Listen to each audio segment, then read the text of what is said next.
सामाजिक समरसता आपके इस चैनल पर आप सभी का हार्दिक स्वागत है। मैं डॉक्टर लक्ष्मी नारायण। आज देश का बहुत महत्वपूर्ण विषय हम ले रहे हैं, सनातन यक्ष प्रश्न पर आज हम बातचीत करेंगे। हमारा सामाजिक समरसता चैनल है और ये देश की मुख्य धारा सामाजिक समरसता ही है हमारा। पूरे मैंने दूसरे वीडियोज़ के अंदर भी सामाजिक समरसता, बाबा साहब अम्बेडकर, ये भूमि हिंदू की है, इस्लाम की नहीं, हिंदुइज़्म और इस्लाम इनकी तुलना की है और उनमें हमारे ऊपर बहुत से अच्छे कमेंट्स भी आए हैं। अनामिका यादव, सतबीर सिंह और बहुत से दोस्तों ने इस पर अच्छे अच्छे कमेंट्स भेजे हैं और इस चैनल को आप पसंद कर रहे हैं, ये हमारे लिए बहुत खुशी की और अच्छी बात है। तो ये प्रश्न देश में हर जगह जहाँ भी कोई प्रश्न की बात आती है तो वो यक्ष प्रश्न की बात आती है कि यक्ष प्रश्न। दोस्तों, इस देश की सामाजिक समरसता रूपी इस धारा के दो तटबंध हैं, एक रामायण और दूसरी महाभारत। ये दोनों के दोनों ग्रंथ हमारे लिए बहुत महत्वपूर्ण हैं और दोनों ही सामाजिक समरसता से संबंध है। रामायण पूर्ववर्ती है और महाभारत उसका परवर्ती है और सारे देशवासियों के लिए गौरव करने की बात है कि महाभारत जैसा एक ग्रंथ हमारे इस देश के अंदर है जो सबके लिए गौरव की बात है। इसमें से ही रामायण और महाभारत, तो महाभारत में से ही एक अंश निकाल करके गीता का प्रकाशन हुआ, श्रीमद् भगवत गीता, और जो दुनिया की सर्वश्रेष्ठ और सबसे ज़्यादा प्रकाशित होने वाली पुस्तक है। और हम सभी जानते हैं कि श्रीमद् भगवत गीता का कितना प्रचार प्रसार हुआ। इसी में से विदुर नीति भी निकली, इसी में से विष्णु सहस्त्र नाम भी महाभारत में से निकला। और महाभारत के बारे में सबको विदित है, हम सब जानते हैं कि ये कहा गया है कि जो महाभारत में नहीं है वो कहीं भी नहीं है और जो महाभारत में है वही है बस दुनिया में जो कुछ भी है, इससे बाहर कुछ भी नहीं है। महर्षि वेद व्यास के बारे में है कि वेद व्यास कोई एक व्यक्ति नहीं थे, 1,00,000 श्लोकों से युक्त ये ग्रंथ हमारे लिए बहुत गौरव की बात है, बहुत विशिष्ट है कि ये कोई वेद व्यास कोई पीठ थी। और परंपरागत रूप से, क्योंकि एक व्यक्ति इतना विद्वान कैसे हो सकता है कि वो चौर्य कर्म पर भी, स्त्री अपहरण पर भी, जुए पर भी, लाक्षागृह पर भी इतनी उत्कृष्ट रचनाएं करे, जब जैसा दुनिया का सर्वश्रेष्ठ ग्रंथ श्रीमद् भगवत गीता है। लेकिन इसमें जो छूट गया, जिस पर ज़्यादा चर्चा नहीं हुई, वो हमारा सनातन यक्ष प्रश्न जो है वो छूट गया, जिसकी व्याख्या नहीं हुई। दोस्तों, ये अरण्य पर्व के अंतर्गत अध्याय 311 से 314 के अंदर इसके ऊपर ये विस्तृत चर्चा हुई है। यक्ष युधिष्ठिर संवाद के पहले घटना क्या घटती है कि अरण्य पर्व के अंदर पांडव वहाँ पर स्थित हैं और वहाँ पर हमारी परंपरा थी, अग्निहोत्री ब्राह्मण जो भी हवन करते थे वो पहले दिन पेड़ों से प्रार्थना करते थे कि अगले दिन हमें इतनी आपकी अरणी चाहिए, समिधा चाहिए, वो हमें चाहिए, और अगले दिन जा कर के वो उस पेड़ से लेकर के आते थे। उतनी लकड़ी सूखी मिलती थी।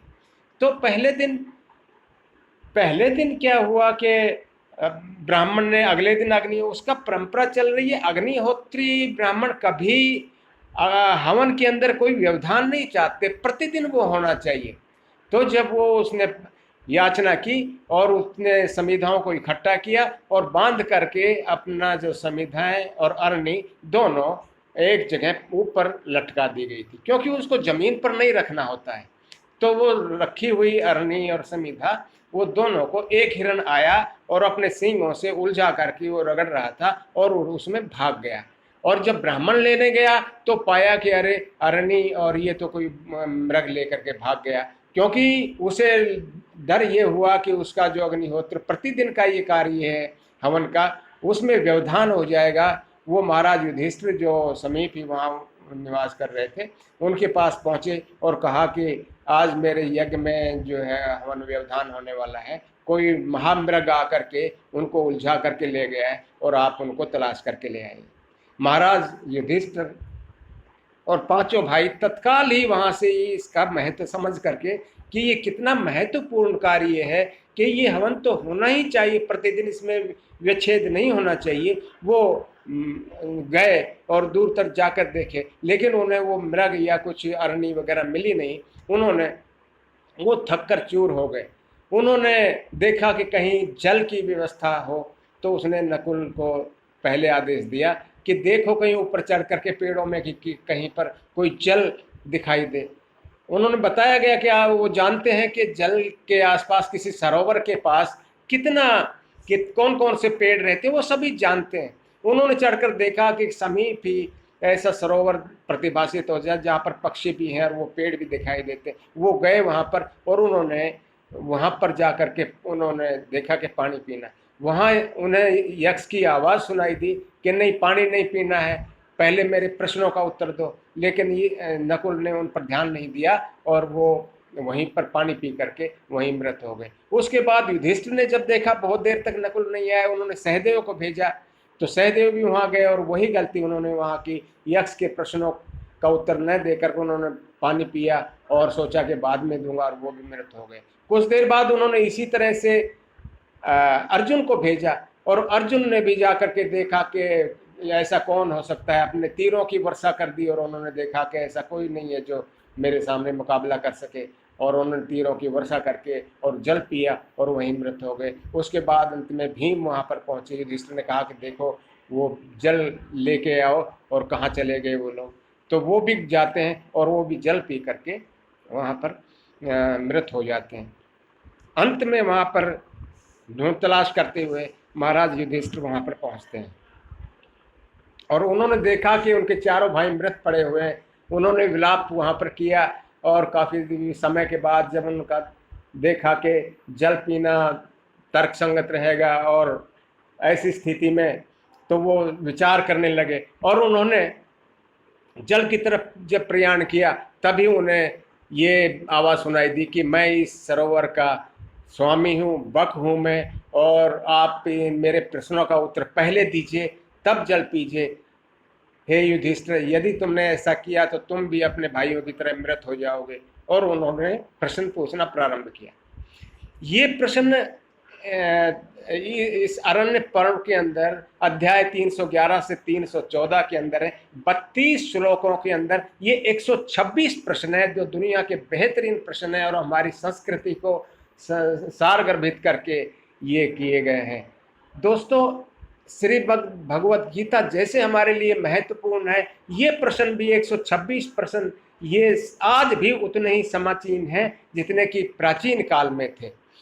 तो सभी विषयों के ऊपर, धर्मो रक्षति रक्षित ये आदि, और धर्म के ऊपर और कर्तव्यों के ऊपर, कौन सा मार्ग क्या है, क्या आश्चर्य है, कौन क्या श्रोत्रिय का क्या कर्म है, क्या ब्राह्मण कौन है, जातीय व्यवस्था पर पूछे गए हैं ये प्रश्न। ये हमारी सामाजिक समरसता से संबंध विषय, इसमें 4-5 श्लोक इसमें सीधे ऐसे हैं जो इन जातिवादी विषयों के ऊपर हैं। हमारे ऋषि कितने जागरूक थे और उन्होंने भय था, पहले ही भय था कि यदि तो ये जाति व्यवस्थाएं जन्म के आधार पर हो गई और कर्म के आधार पर न रहकर तो देश का कितना बड़ा नुकसान होगा, और इन्होंने पहले ही इन चीज़ों का निराकरण करके रखा है। ऐसे ही हम श्रीमद् भगवत गीता में पाते हैं जहाँ पर भगवान कृष्ण भी कहते हैं कि आत्मोपमन्येन सर्वत्र समम पश्यति यो अर्जुन सुखम व दुखम व स योगी परमो मते। तो ऐसे ही इसमें भी यही प्रश्न बार बार आए हैं। रामायण में भी वही प्रश्न है और इनमें सभी के सभी ये हमारे लिए पठनीय है और ध्यान रखना चाहिए। तो मेरा इसमें ये निवेदन है कि एक तो बहुत प्रसिद्ध हुआ इसमें का कै पंथा कै वार्तिका किम आश्चर्यम, इस पर वो क्या आश्चर्य है, ये श्लोक तो बहुत प्रसिद्ध हुआ कि अहनि अहनि भूतानि गच्छन्ति यमालयम शेषा स्थावरम इच्छन्ति किम आश्चर्य मते परम, कि हे यक्षराज, कि प्रतिदिन व्यक्ति देखता है कि ये हम लोग जा रहे हैं और जो यहाँ पर रहते हैं वो समझते हैं कि हम तो स्थायी निवास करेंगे, इससे बड़ा आश्चर्य और क्या हो सकता है। ऐसे ही जो बहुत से इसमें श्लोक ऐसे हैं जो पठनीय हैं और याद करने योग्य हैं। वो पूछते हैं कि धन्यों में कौन सी चीज़ विशेष है जो उसको धन्य बनाती है? क्या वो ब्राह्मणत्व है? तो वो और क्या क्या, धन्य नाम उत्तमम दाक्षम धना नाम उत्तमम श्रुतम लाभ नाम श्रेय सुखा नाम तुष्टिर उत्तमा। वो कहते हैं कि धन्यों में जो उनका कला है, उनकी विशेषता है, वो विशिष्ट है। ये नहीं कि कोई जाति के अंदर उत्पन्न हो गया वो विशेष हो गया। या सुख क्या है? वो कहता है तुष्टि ही सुख है और ज्ञान ही सबसे बड़ा संपत्ति है। वो ये जवाब देते हैं। और ऐसे 126 श्लोक हैं। वो सीधा प्रश्न ये भी करते हैं कौन ब्राह्मण है? तो सुनो ये कुलम तात न श्रुतम न ज्ञानम कारणम ही द्विजोत्तम वृतम एवं न संशय के ही अक्षरा। सुनिए, न तो उसका जन्म कारण है, न उसका बहुत ज़्यादा शिक्षा कारण है, न उसका कोई और कारण है। कारण तो उसका केवल आचरण है। उसका आचरण ही उसको ब्राह्मण बनाता है, कोई और कारण नहीं है। उसका जन्म उसका कारण नहीं है।